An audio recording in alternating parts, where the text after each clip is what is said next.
What is going on, guys? So with the Deadlands DLC finally out, I wanted to do an updated tier list for the best races in PvP. Now the race you choose in the whole scheme of things really isn't a deal breaker, but if you're trying to min-max your build and get the most powerful one possible, it definitely should not be ignored. If you prefer a certain look on your character, then by all means do so. Do not let this tier list discourage you from running what you want to. This is just a guideline of the best races objectively for PvP. In this video, we will explore each racial passive, talk about the strengths and weaknesses when compared to other races. And ultimately, by the end of this video, you know what the best races are for your build. But before we get started, if you guys are enjoying my content, don't forget to subscribe, it's free, and you never miss an upload. Also, if this video helps you anyway, don't forget to smash the like button. Without further ado, let's get right into it.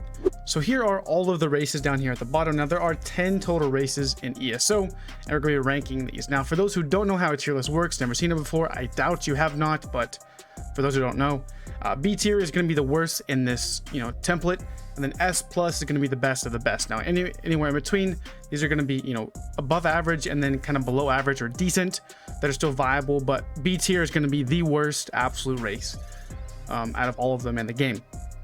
So with that being said, let's get right into it. So I'm gonna start off kind of pick randomly here. I'm gonna talk about some of the best races kind of first, so you can get a kind of like a guideline. So in my opinion, one of the best races in the game is Breton. This gives you 2000 magic, it gives you spell resistance, and it also gives you magic recovery, and it gives you reduced cost of all your magic abilities. The reason why this race is so powerful is mainly for the cost reduction. Helps a lot of classes like Magic DK have a lot of sustain. Now they did get some sustain buffs in this update, but it definitely is still noticeable. I think this is one of the top races for any magic class. You cannot go wrong with a Breton. Sustain is always important in outnumbered PvP, and it's just such a solid race. Also, DKs are very prevalent in this update, means a lot of fire damage. And if you notice there on the spell attunement passive, you gain spell resistance. You gain 2310. So this is going to affect all magic skills, lightning, frost, all of that. Well, if you are affected by a status effect, this will double to 4620 resistances, giving you a ton of magical resistance, especially to DKs, and it helps you overall when you're a vampire as well, because this does mitigate flame damage. So this is why Breton is by far one of the best races for any magic class. Now for stamina, I don't recommend it. If that's your playstyle and that's which race you like to run, then by all means, like I said, do so. But Breton is by far one of the best magical races in the game. So now we have the High Elf. I think High Elf is a solid race. Is it the best? Not necessarily. I think High Elf is definitely very good. I think they're a solid S tier. High Elves are kind of like Bretons in a way, but sustain a little bit differently. So some of their passives are they gain 2000 magic, just like the Breton, but they gain 258 weapon and spell damage. But one of their main sustain passives is this one, the spell recharge. When you activate any ability, you restore 625 magic and stamina based on whichever resource is lowest. This effect can occur once every 6 seconds when you're using an ability with a channel or cast time. You also have 5% less damage taken. So overall, High Elf is a very good race. I think they're really good if you're going to be running a lot of cost reduction on your jewelry, especially for DKs. I think they're very viable in that aspect on a Magic Dragonite. But also I think classes like the Magic Necromancer and the Magic Sork, I think they perform very well there, as if their stamina is low and they cast an ability, they're going to get 625 stamina.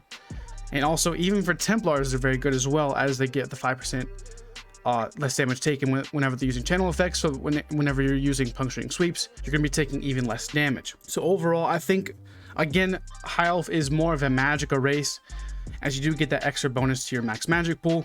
You do get weapon damage though, so if you wanted to go kind of like a hybrid-ish spec, High Elf is definitely an option. If you want to go maybe more magica focus, it definitely could be very interesting, as you're going to get both sustain resources with your magica and stamina from the spell recharge passive. I think it's a solid S tier. I can't put it in S plus tier because it's just not as great overall in most circumstances than the Breton, in my opinion. It's a very good race though. It's just not top tier. It's very good for specific builds, but I can always recommend a Breton out of over a High Elf. So next we have the Khajiit. I think this is a solid race. I think it's a good, decent A tier race. The reason why I kind of dropped it used to be kind of like S tier or even S plus tier with mechanical acuity. Was actually very good. I still think Khajiit has its options mainly in the PvE realm, but in PvP, mechanical acuity has been nerfed, and you're really going to have to stack a lot of crit chance to make Khajiit even viable. With the crit damage cap of 125%, it really did gut the Khajiit out quite a bit. I say that they're probably going to adjust their racial passives yet again, because it makes them kind of useless in PvE, but in PvP you still rarely ever get to 125% damage cap, and even if you do, your crit chance is probably not going to be as high as you need it to be, or you're going to be too squishy. I think ultimately now it's sacrificing too much to go into a Khajiit to really benefit from their passives. You know, for a class like a Nightblade, you can have decent crit, but it's going to be, you know, trying to invest way too much in a critical chance to even take advantage of your racial passives. Now, the racial passives are very strong. They get some good tri recovery. They get health recovery, stamina, and mag recovery. They also get tri-stat resources, health, magic, and stamina. And they gain that 12% critical damage and critical healing. I think ultimately, a Khajiit is a very solid DPS race in PvE. Even though this really isn't a PvE tier list, I think it still is good. But I think there's probably other better races out there, especially if you're going to go damage. Ultimately, it's kind of like one of those hybrid-ish races that can go magic or stamina.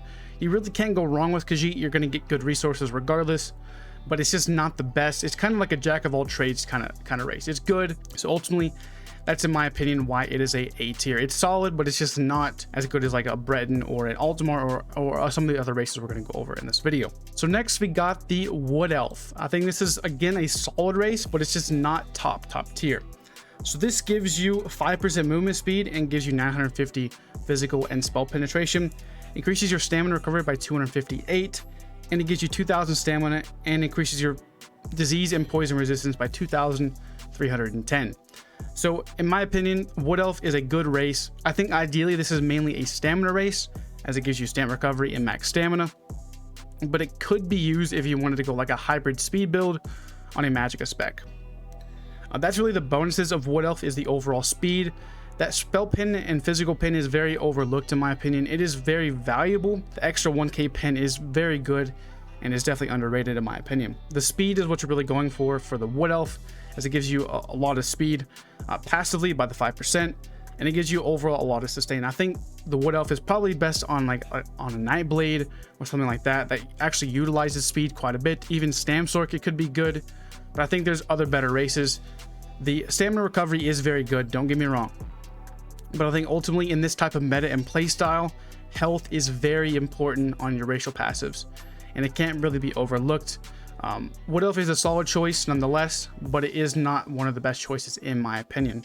So next we have the Red Guard. Now this will be sadly the worst race in the game. So this gives you a reduced cost of all your weapon abilities by 8%, and reduce the effectiveness of snares applied to you by 15%, increases your maximum stamina by 2000, and when you deal damage, you restore 1000 stamina. This effect can occur once every 5 seconds. So the Red Guard is kind of like the stamina version of the High Elf, as it gives you resources back, you know, like a flat amount of resources, and not just a recovery or a flat cost reduction, even though they get some cost reduction to their weapon abilities, but I'm talking about mainly the stamina here. I think it is still a good race, but it's just not the best. It just, like I said earlier, the main things you really want from your race is some cost reduction or health. And the Red Guard, you know, it gives you weapon ability cost reduction, but that's only affects like your two-handed weapon, your dual wield.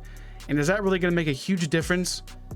I don't think so. I think you're going to be better off running a race that gives you weapon damage, increase your healing that way. Overall, the Red Guard is probably one of the worst races in the game. It's really only built for stamina classes if you're going to run it, and it really doesn't even do well in that regard. So they have buffed it. They give it a lot more stamina back, the stamina return from the adrenaline rush. It is good, but it's just not as good in my opinion as something like an Orc. We're going to get to that here in a second, or something of that nature. So with that being said, we're going to talk about the Orc. The Orc, in my opinion, is a solid S tier. So this gives you 1000 stamina, increases your maximum health by 1000, and whenever you deal damage, you heal for 2125. And this effect can occur once every 4 seconds, and increases your weapon and spell damage by 258, and reduces the cost of sprint by 12%, and increases the movement speed bonus of sprint by 10%.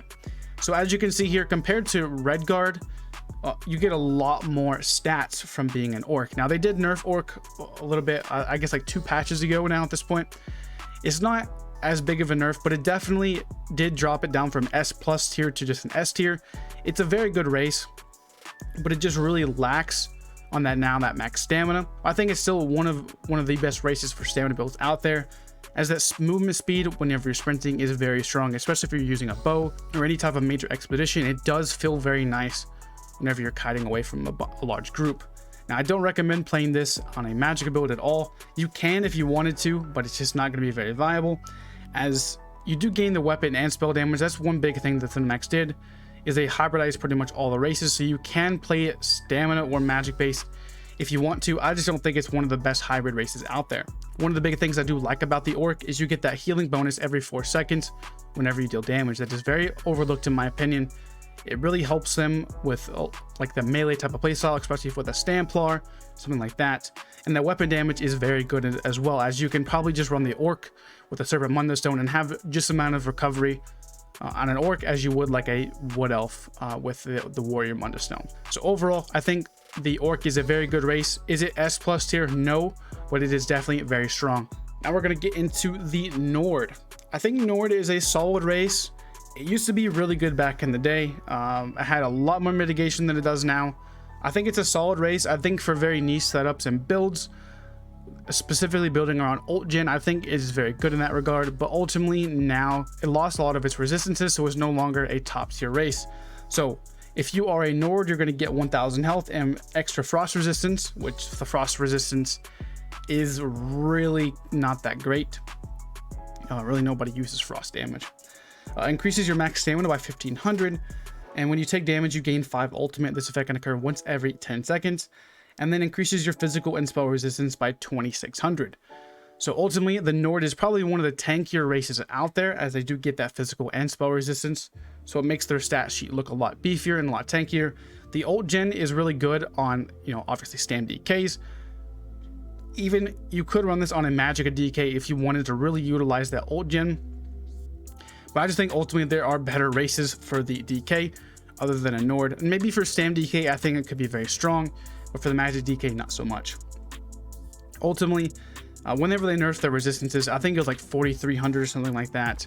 And when they nerfed that, it just made the Nords not a very viable race. And now there's other races that are definitely a lot more potent for overall sustain and whatnot, more than the Nord has. So now let's go into the Dark Elf. Now Dark Elf, in my opinion, is an S+ race. The reason being is magic DKs are everywhere, not just because of the racial passive. It has great racial passives, and is one of the actual best races, in my opinion, for newer players to get into. We'll go over that in a second though. So the Dark Elf gets 1910 magic and stamina, increases their flame resistance by 4620, and it increases their weapon and spell damage by 258. So ultimately, in my opinion, the Dark Elf is the single best hybrid race in the game. You can play Magicka with this thing, and you can play Stamina with this thing. You just got to change your gear around, obviously, and then boom. With the armory system, you can seriously play a Magplar and then swap to a Stamplar in literally a matter of seconds. This is why I think this race is the best race, in my opinion, if you are starting out as a newer player. Also, another big thing this update is DKs are everywhere, and flame damage is very prevalent. And also, most people are vampires to take advantage of that undeath passive for extra mitigation. That means that Dark Elves get that 4620 extra flame resistance. So this is kind of the same value as Breton's resistances, but Breton has all types of spell resistance, not just flame resistance. So this is why Breton has ultimately a little bit beefier and a lot more mitigation, but the Dark Elf has more damage and overall more max stats, with the stamina, and the flame resistance is pretty much equal to the Bretons. But I think this is probably one of the best races on Magic DK, even some Stam builds like Stam Nightblade. I'm actually using that right now and I really like it. The flame resistance is very much needed in my opinion, especially this patch with DKs absolutely everywhere. You can, like I said earlier, you can play this on any type of build. You can play Stam Sork and then swap to a Mag Sork in a matter of seconds. This is the single best race in my opinion for any type of build you want to play, Magicka or Stamina. Now it does everything well, but it doesn't do inherently one thing exactly well. So that's why the Breton is more for the Magicka builds. And I guess we'll get into next, the Imperial. I think Imperial is overall the best pick for most stamina builds out there. And Dark Elf is kind of that tweener. If you want a little bit more damage, then you can go in that route. But Imperial, in my opinion, is the best stamina race. So it gives you 2000 health, 2000 stamina, and 6% cost reduction to all of your abilities. Now that cost reduction, is very tricky, as it says all your abilities. So you think, okay, it's going to reduce the cost of my stamina abilities and my magic abilities. Oh, that's a big deal. It actually does more than that. So it actually reduces the cost of your ultimates and reduces the cost of roll dodge, break free, reduces the cost of blocking. All of that is actually inherently has cost reduction with the Imperial Race. Now, this is the only one that is behind a, I guess, a paywall per se, and I guess it would really show you why, because it is a very good race. Now, you can't necessarily play hybrid like you can with a Dark Elf, but the Imperial is definitely a good option if you wanted to play something that wants to utilize block quite a bit. Like, for example, like Magic DKs. I've been talking about DKs a lot in this video, but this is definitely a very viable option if you wanted to go a more tanky type of spec and wanted to actually be able to hold block quite a bit, because DKs obviously utilize that, and Imperial would be a very good option for that. I think ultimately you cannot go wrong with Imperial on any stamina race.